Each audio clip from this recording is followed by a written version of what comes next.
Kata Syekh Abdurrahman bin Hasan Al-Syekh yang wafat tahun 1285 Hijriah dalam kitabnya Fathul Majid, Syarah Kitab Tauhid. Dan terjemahan ini ada di buku saya, Syarah Kitab Tauhid, di cetakan yang keempat,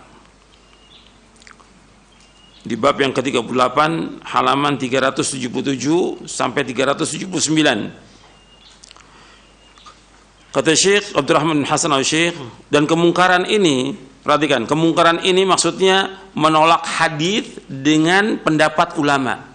Beliau menyebutkan bahwa ini termasuk apa? Mungkar. Wa qad ammatil balwa bihadzal munkar. Dan kemungkaran ini menolak hadis dengan pendapat ulama telah tersebar, khususnya di kalangan orang-orang yang menyadarkan diri kepada ilmu.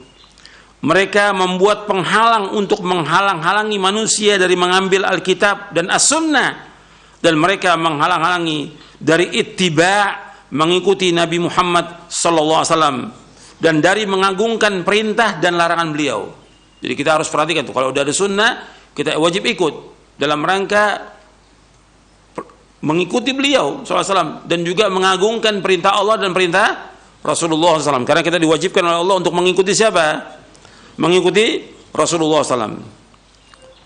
Jadi mereka ini yang mengatakan harus mengikuti pendapat ulama, perhatikan, mereka yang mengatakan harus mengikuti pendapat ulama, mereka ini telah membuat penghalang untuk menghalangi manusia dari mengambil Alkitab dan As-Sunnah, dan mereka menghalang-halangi dari ittiba', mengikuti Nabi Muhammad SAW, dan dari mengagungkan perintah dan larangan beliau. Di antara cara mereka dalam menghalangi adalah dengan perkataan mereka, tidak boleh berdalil dengan Alkitab dan Sunnah kecuali mujtahid, ahli ijtihad. Sedangkan ijtihad telah terputus, sudah tidak lagi. Ini perkataan yang batil. Atau perkataan mereka, ulama yang aku taklid kepadanya adalah lebih berilmu dari engkau dalam ilmu hadis, nasikh dan mansukhnya, dan perkataan-perkataan lain yang semisal itu, yang puncaknya, tujuannya dari perkataan mereka apa? Meninggalkan ittiba' kepada Rasulullah SAW. Padahal beliau tidak mengucapkan, artinya Rasulullah SAW tidak pernah mengucapkan menurut hawa nafsu beliau. Sebab Allah berfirman, wa ma yantiqu 'anil hawa in huwa illa wahyuha, dalam surah An-Najm ayat 3. Dan beliau tidak berkata dari hawa nafsunya, melainkan wahyu yang diwahyukan oleh Allah. Mereka bersandar kepada perkataan ulama, yang ulama ini bisa salah, padahal ada imam yang lain yang menyelisihinya dan menolak pendapatnya dengan berkendalil. Maka tidak ada seorang imam pun, melainkan dia hanya memiliki sebagian ilmu, tidak semua ilmu dia miliki. Maka kewajiban seorang mukallaf, orang yang dibawani syariat, jika ada dalil dari kitabullah dan sunnah Rasulullah SAW yang sampai kepada orang tersebut dan dia memahami maknanya, maka kewajiban dia untuk berhenti kepadanya dan mengamalkannya. Walaupun ada ulama yang menyelisihinya, setinggi apapun kedudukan ulama tersebut. Hal ini sebagaimana firman Allah Ta'ala dalam surah Al-A'raf ayat 3, ittabi'u ma unzila ilaikum min rabbikum wa la tattabi'u min dunihi awliya qalilan ma tadhakkarun. Ikutilah apa yang diturunkan kepadamu dari Rabbmu, dan janganlah kalian mengikuti selain Allah sebagai pemimpin, sedikit sekali kamu mengambil pelajaran. Dan juga Allah berfirman dalam surah Al-Ankabut ayat 51. Al-Ankabut ayat 51. Awalam yakfihim anna anzalna 'alaikal kitaba yutra 'alaihim inna fi dzalika la rahmatan wa dzikra liqaumin yu'minun. Apakah tidak cukup bagi mereka bahwa kami telah menurunkan kepadamu kitab Al-Qur'an yang dibacakan kepada mereka? Sungguh dalam Al-Qur'an itu terdapat rahmat yang besar dan pelajaran bagi orang yang beriman. Dan tidak ada yang menyelesaikan hal ini kecuali orang-orang bodoh yang suka taklid. Perhatikan ya, tidak ada yang menyelesaikan hal ini kecuali orang bodoh yang suka taklid.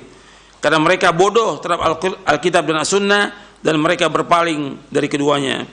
Dan orang yang semacam ini, walaupun mereka menyangka bahwa mereka mengikuti para imam, pada hakikatnya mereka telah menyelisih para imam dan tidak menempuh jalan mereka, yaitu mengambil sunnah Rasulullah SAW. Dan perkataan para imam sudah saya bawakan pada pekan yang lalu.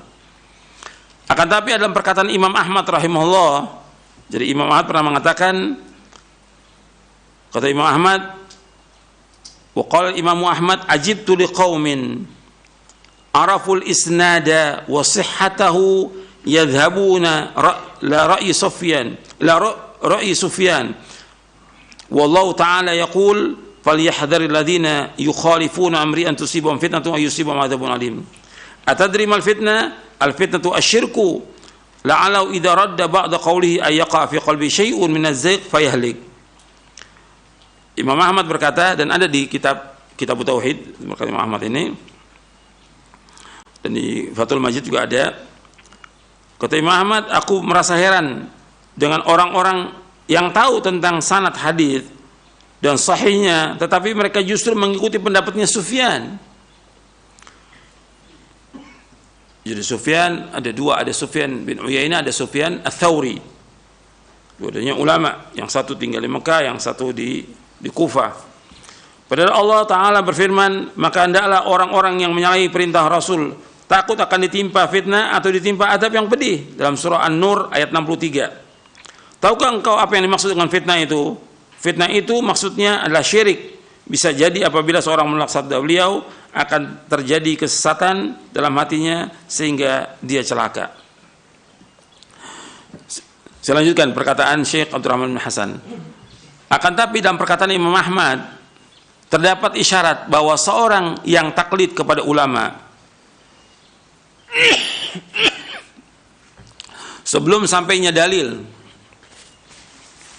seorang yang taklid kepada ulama sebelum sampainya dalil kepadanya, maka tidak tercela. Kalau belum sampai dalil tidak tercela. Yang diingkari adalah orang yang telah sampai dalil kepadanya, kemudian dia menyelisihinya dikarenakan mengikuti pendapat seorang imam. Hal ini menyelisih dalil. Ini muncul dikarenakan karena mereka berpaling dari kitabullah dan sunnah Rasulnya SAW, dan mereka menghadap, artinya mereka membaca kitab-kitab ulama yang belakangan, serta merasa tidak butuh kepada dua wahyu. Apa dua wahyu?